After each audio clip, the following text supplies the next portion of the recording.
Asia. The AAA has taken political stances in the past, and more specifically, it has called for boycotts in particular situations. I will give a few examples.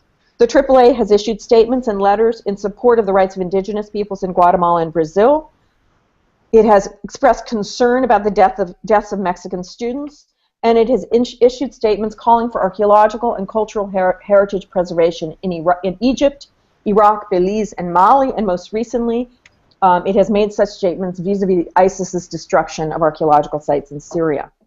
The AAA has expressed its opposition to the human terrain system that recruited anthropologists as part of the counterinsurgency strategy of the U.S. military in Iraq and Afghanistan. And it has, in the past, although rarely, condemned Israeli actions. There was a 1982 statement on Lebanon, in other words, a statement that criticized the Israeli invasion of Lebanon, and a statement also in 1982 on academic freedom in the Israeli-occupied West Bank, clearly the lack of it.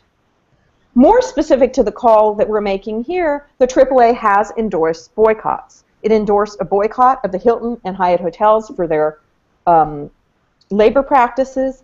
It has endorsed a boycott of the states of Arizona and Illinois, and any state or municipality whose laws discriminate against LGBTQ people.